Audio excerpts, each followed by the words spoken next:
একটা থেকে তেতুলিয়া, রূপচাঁদ থেকে পাঠাউলিয়া একটা আওয়াজ উঠেছে, আগামী দিনে আল্লাহর রহমতে বিএনপি ক্ষমতায় আসবে। আগামীতে আমার বাবা আমারুল্লাহ সাহেবের যে সমস্ত অসমাপ্ত কাজ আছে সেটা পূরণ করার জন্য আপনাদের সবার সহযোগিতা আমার প্রয়োজন। আপনারা কি সবাই আমাদের সহযোগিতা করবেন? সবাই সহযোগিতা করবেন? আপনাদেরকে ধন্যবাদ।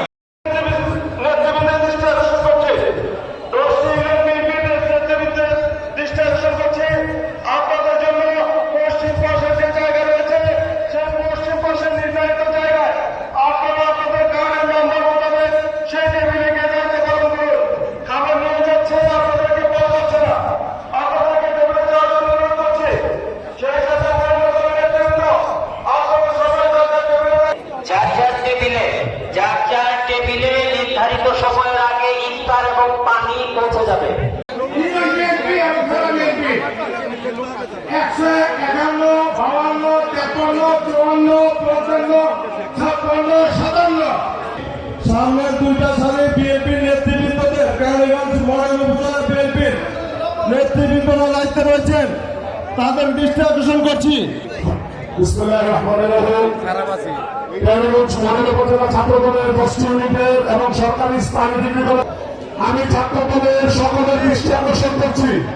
আপনার অনুরোধ করা যাচ্ছে, পাশাপাশি বিভিন্ন অঙ্গ সহযোগী চলে যাও, দুজন দায়িত্ব দাও। আমরা তাদেরকে ঢুকতে হবে, যে টেবিলে খালি আছে সেই টেবিলে দায়িত্ব পালন করার জন্য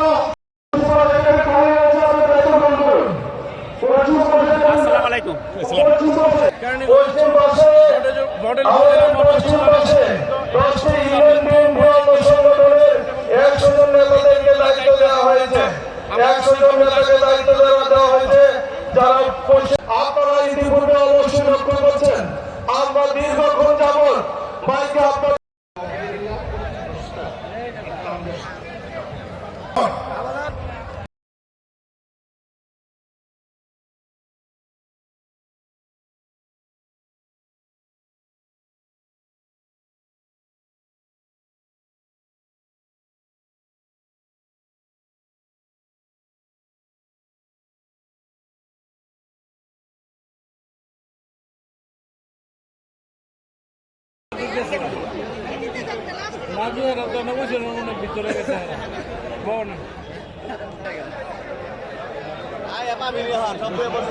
আমার ডান দিকে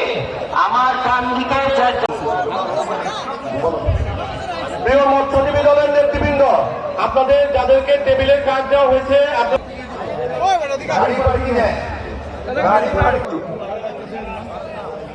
স্বেচ্ছাসেবক দলের মহসিন কবির, আপনাকে ধন্যবাদ। স্বেচ্ছাসেবক দলের মাহমুদ বাকর। আচ্ছা,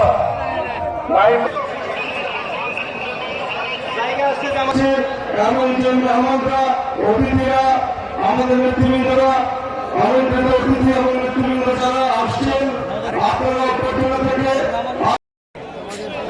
أشهد أن محمدا رسول الله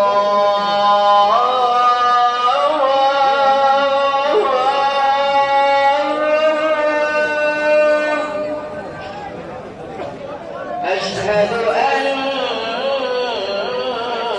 محمدا رسول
শোনো, ওটা বাইকে বলা যাবে না, তুমি করো।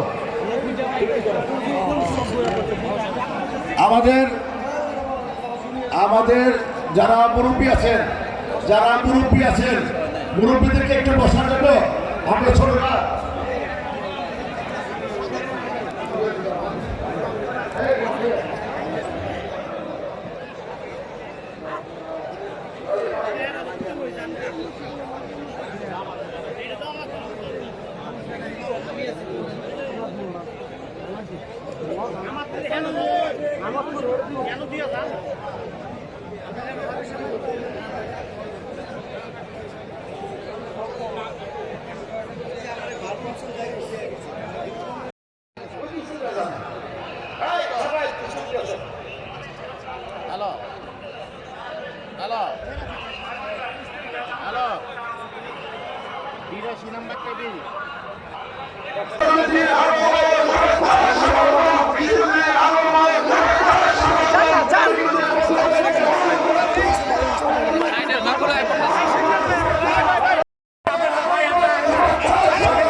অত্যন্ত বিশ্বস্ত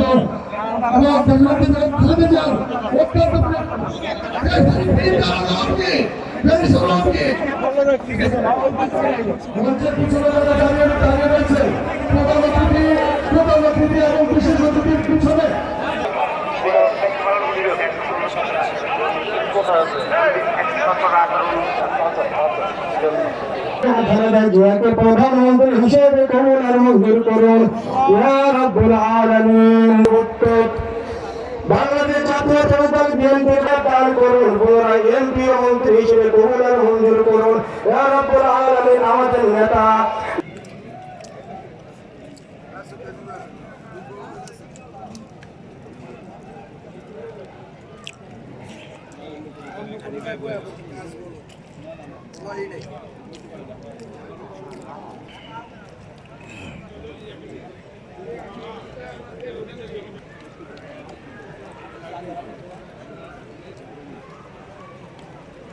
এখন বাংলাদেশে অন্তর্বর্তীকালীন সরকার এসেছে, মানুষের জনগণের প্রত্যাশা তারা দ্রুত সময়কে নির্বাচন দিবে এবং সেটা হবে জাতীয় নির্বাচন এবং ইনশাআল্লাহ আল্লাহর ইচ্ছায় বিএনপি এই জাতীয় নির্বাচনের মাধ্যমে ক্ষমতায় আসবে ইনশাআল্লাহ।